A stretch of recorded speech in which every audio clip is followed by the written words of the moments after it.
কি আজিব তামাশা! এমনকি এই বছর আরাফার ময়দান তো হজের মূল একটা অংশ, উকুফে আরাফার ময়দানে কাজ কি? দোয়া করা, খুতবা শোনা। এখানে বসে যে দোয়া করবে আল্লাহ দোয়া কবুল করে ফেলবেন। কত বড় সৌভাগ্যের ব্যাপার! এই বছর কয়েক কোটি জিবি, 100 জিবি না, 1000 জিবি না, কয়েক কোটি জিবি ইন্টারনেট ব্যবহার করেছে হাজিরা আরাফার ময়দানে বসে বসে। আগের হাজি সাহেব আর বর্তমান হাজি সাহেবদের দেখেন না।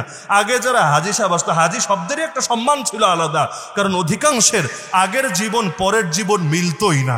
3 মাস 6 মাস সাধনা করে হজ করে আসতো, কেউ জাহাজে করে, কেউ বহুত কষ্ট করে প্রাণের ঝুঁকি নিয়ে যাওয়ার আগেও 10 গ্রামের লোক থেকে বিদায় নিয়ে যেত, সবার হক আদায় করে দিত।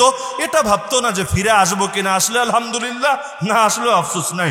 এরপর যখন আসতো দেখা যেত জামানার ওলিতে পরিণত হয়েছে। আর এখন হজে গেল অল টাইম সেলফি আর সেলফি, ভিডিও আর লাইভ, ব্যাস এগুলোই চলতে থাকে। তওয়াফ করছে, কখনো লাইভ। আরে আল্লাহ রসুলের রওজার সামনে গিয়ে সালাম জানাবে, হ্যালো গাইস তোমরা দেখো আমি সালাম জানাচ্ছি। বাহ, কি আজিব তামাশা! এমনকি এই বছর আরাফার ময়দান তো হজের মূল একটা অংশ, উকুফে আরাফার ময়দানে কাজ কি? দোয়া করা, খুতবা শোনা।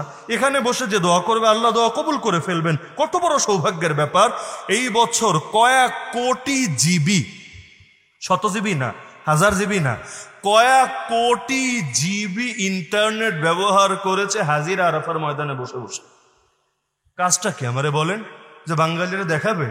দেখানোর জন্য এটা তো সরকারিভাবেই সিস্টেম দেওয়া আছে। সবাই বাংলাদেশে বসে আপনি দেখতে পারবেন এখন হজের কি আমল হচ্ছে, সেখানে কি কথা বলছে, কিন্তু সবাই মিলে কি পরিমাণ ফেসবুক, কি পরিমাণ ইউটিউব ওখানে বসে চালায়। ফলাফল হাজির মধ্যেও হজের রং আসে না। অধিকাংশ হাজির দেখবেন আগের জীবন পরের জীবনে পার্থক্য পাবেন না।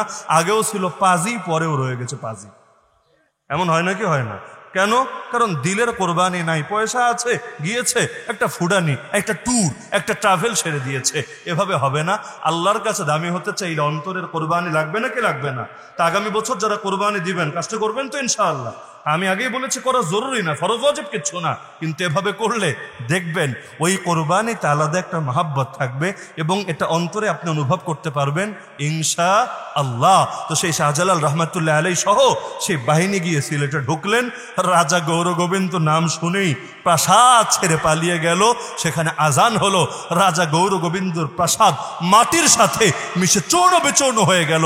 পরবর্তীতে সেই ওলিরাই সারা অঞ্চলে ছড়িয়ে গিয়ে দাওয়াতের মেহনত করতে লাগলেন। এই যে সেই সৈয়দ নাসিরউদ্দিন সিপাহসালার রহমাতুল্লাহ আলাইহি, আমার বাড়িতে কখনো আসলে দেখবেন আমার বাড়ির একেবারে কাছেই তার কবর এখনো অবস্থিত। আর শাহজালালের কবর তো আপনারা অনেকে দেখেছেন, শাহপরান রহমাতুল্লাহ আলাইহির কবর দেখেছেন। তাহলে এক একজন এই যে এক এক জায়গায় কেন দাওয়াত দিতে দিতে ছড়িয়ে গিয়েছিলেন। তাহলে এই যে বাংলা অঞ্চলে 360 আউলিয়ার দ্বারা ইসলাম প্রতিষ্ঠিত হয়েছে, ছড়িয়েছে, বিশেষ করে সিলেট থেকেও সারা দেশে এই আলো আরো বিস্তৃত লাভ করেছে, এটা সবাই জানে। কিন্তু এর গোড়ায় যে গরু কোরবানির ইতিহাস লুকিয়ে আছে এটা অনেকে জানে না।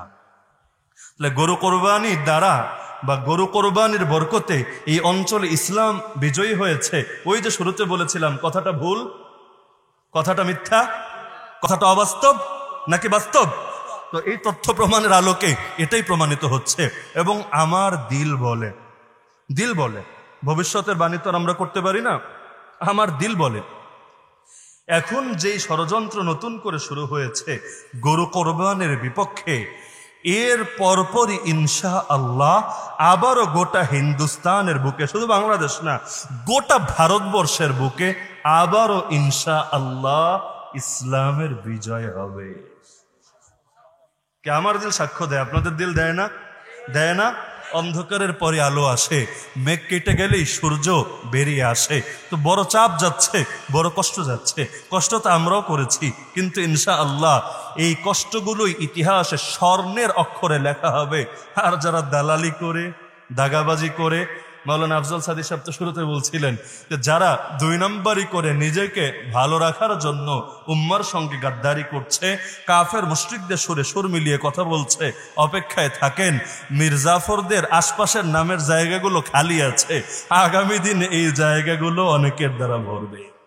তো এখন মির্জাফরের পাশে নাম উঠাবেন নাকি সুলতান টিপু শহীদের পাশে, শাহজালালের পাশে নিজের নাম উঠাবেন? নিজেই ডিসাইড করে নেন, বাকিটা সময় কথা বলবে। ইতিহাস কাউকে ক্ষমা করে না, ইতিহাসের বুকে কেউ পার পায় না। ইয়াজিদি হোক, ফেরাউনি হোক, নমরুদি হোক, একদিন না একদিন সবার মুখোশ খুলবে। জাতির রক্তের সাথে যারা গাদ্দারি করে ওদের মুখে কলঙ্ক লাগবেই লাগবে। সুতরাং ইসলামের বিজয়ের পক্ষে থাকতে রাজি আছেন না? আল্লাহ যদি চান এই শতাব্দী হবে ইনশাআল্লাহ ইসলামের বিজয়ের শতাব্দী। এখন 1445 হিজরি চলছে, নাকি 46? না 46 আসেনি, 45 হিজরি। আল্লাহ যদি চান ইনশাআল্লাহ 1500 আসার আগেই পৃথিবীর বুকে আবারও খেলাফত কায়েম হবে ইনশাআল্লাহ। কি বেশি বাড়িয়ে বলছি নাকি? সূর্য তো উঠে গেছে, হযরত তো আমার আগে আলোচনা করছিলেন, সূর্য তো উঠে গেছে ওলামায়ে দেওবন্দের হাত ধরেই আফগানের জমিনে। তো সূর্য এক জায়গায় যেহেতু উঠেছে, বাকি জায়গায়ও ধীরে ধীরে ছড়িয়ে যাবে ইনশাআল্লাহ। তো যেই আলো একবার জ্বলতে শুরু করেছে কেউ নিভাতে পারবে না। ফু মেরে যে নিভাতে আসবে ওই আগুনে ওর মুখই পুড়ে ছাই হবে ইনশাআল্লাহ। শুধু প্রয়োজন সবর করা, শুধু প্রয়োজন লেগে থাকা। চরের মানুষরা অনেক সাহসী মাশাআল্লাহ আসলেই, কিন্তু এই সাহসটাকে কাজে লাগাতে হবে ইসলামকে বিজয়ী করার জন্য। আমি বিজয়ী হলেই কি না হলেই কি, আমার দল বিজয়ী হলেই কি না হলেই কি, আমার গ্রামবাসী বিজয়ী হলেই কি না হলেই কি, কিন্তু ইসলাম যদি বিজয়ী হয় আমরা সবাই বিজয়ী। আর ইসলামকে যদি বিজয়ী করতে না পারি তাহলে আমরা সবাই কপাল পোড়া। তা আমাদের যত শক্তি, যত সাহস সব ব্যয় হবে ইসলামকে বিজয়ী করার জন্য। কে কোন দল, কে কোন মত, কে কোন সার্কেল, কে কোন মাসলাক, কে কোন মাশরাব সব ভুলে গিয়ে এখন মিশন বানান। আমাদেরকে অতি শীঘ্রই কিছু একটা করতে হবে, ডু অর ডাই।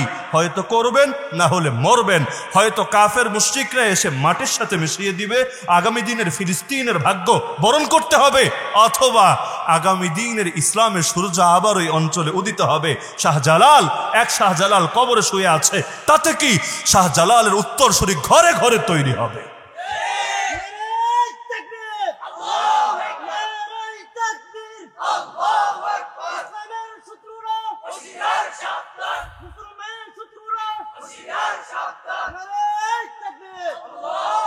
আল্লাহ তাআলা আমাদের সবাইকে 3 ঘটনা মনে আছে তো? আমার সাবজেক্ট যেটাই দেন আমি যেটা বলা সেটা বলেই ফেলবো ইনশাআল্লাহ। তো এখন ঘটনা বললাম 3টা, মানে হলো গল্পের মাহফিল আর কি, গল্পের আসর। কিন্তু গল্পের মধ্যেও যা বলার বলা হয়েছে তো, নাকি বলা হয় নাই? তো সুতরাং যেই বার্তাটা আমি দিলাম ইনশাআল্লাহ প্রত্যেকে দিল দিয়ে এটাকে আঁকড়ে ধরার চেষ্টা করেন। আল্লাহর আযাবের ভয় অন্তরে লালন করেন। দুনিয়ার ভয়ের এত টেনশন নিয়ে লাভ নাই।